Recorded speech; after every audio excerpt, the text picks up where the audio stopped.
Brennan's View condos are presented by Irish Realty. Only a few luxury units remain. Tailgate on the rooftop deck, just steps away from Eddy Street Commons and the beautiful Notre Dame campus. And take advantage of a $2,500 buyer's upgrade package through the end of November. Check out Brennan'sView.com. There's always challenges, right? And before this game, we hadn't played well in Notre Dame Stadium, and there's still going to be that perception of, hey, you played to your opponent. And so there's a belief that we play to a standard. We have to do it. I can say that all the time. Until we do that, there's not going to be conviction in it. And we have to play to our standard. And, it's going to be a challenge to our team to, as I said, I think post-game is that we have to continue to remember those lessons you learn after losing, because there's so many more.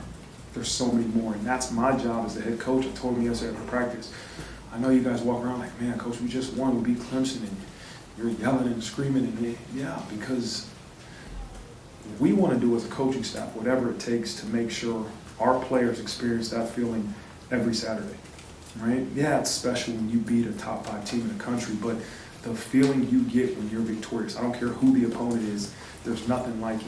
And so that's why we're so hard on them. That's why we every little thing matters, right? And that's why we can't let what happened previously, a win or a loss, affect the way we coach. And we have to make sure we remember those lessons, the way you feel after those losses, because those lessons that you learn, those intentionality of your work, has to be what happens after a win or a loss. Just wondering, for preparation for Navy, did you adopt Brian Kelly's plan for having the scout team offense when you were here last year prepare for Navy before this week? Is it intermittently throughout? Is this the first time that the varsity defense sees that, or has it been a little sampling of that? No, we've done it. We did a little bit and introduced it in fall camp and did it during the bye week, which was early in the year, but we did. We actually had some practices with it in the bye week, just so we can get the things that we need to show them on film.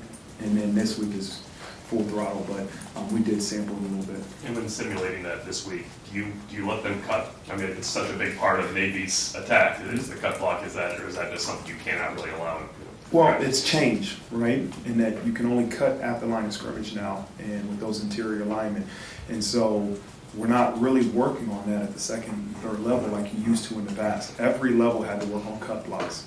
No longer do you have to do that. It's those interior linemen, and we'll find ways to simulate cut blocks. I don't know if it's going to be live in reps, during the middle of scout team plays, but we have to simulate it. You can't just tell them they're going to get cut. You have to simulate it in practice somehow, some way.